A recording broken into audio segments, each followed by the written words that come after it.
Comme vous pouvez l'imaginer, les Africains sont très nombreux aujourd'hui à commenter l'actualité burkinabé sur les réseaux sociaux.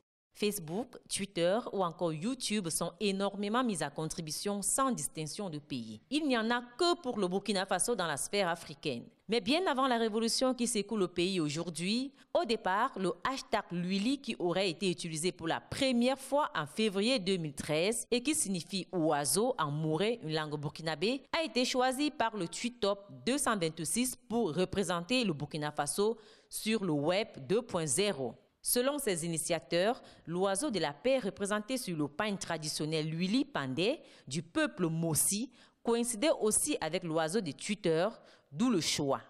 Luili visait donc à accompagner la révolution au Burkina Faso, un pari gagné donc puisque les statistiques de ce jour montrent que Luili est utilisé dans 229 tweets par heure pour 730 retweets toutes les heures.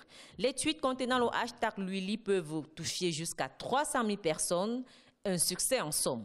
À côté de ce hashtag, on a Iwili qui est très proche, mais qui signifie en réalité debout ou encore lève-toi en Djoula, Bambara ou encore en Malinké, si l'on en croit Solo Niare, un tweeto bien connu de la sphère africaine. Il est pour sa part utilisé dans 88 tweets par heure pour 255 retweets en 60 minutes. Les tweets contenant le hashtag Iwili peuvent toucher jusqu'à 284 000 personnes en une heure. À côté, on a aussi les hashtags BF ou encore BF226 du nom de l'indication téléphonique du Burkina Faso. Cependant, les hashtags Burkina et Burkina Faso caracolent en tête avec respectivement 11 et 9 millions de vues par heure sur Twitter pour 328 et 472 tweets toutes les heures. Les tweets contenant les hashtags Burkina sont retweetés 963 fois par heure, tandis que ceux contenant le hashtag Burkina Faso le sont 862 fois. En ce qui concerne les réactions elles-mêmes, chacun est parti de son commentaire et de son analyse. Cette révolution est l'occasion pour beaucoup d'Africains d'avoir une pensée pour Thomas Sankara, le prédécesseur de Compaoré, tué lors du coup d'État qui amènera ce dernier au pouvoir. Certains y voient carrément la main de Dieu ou une punition,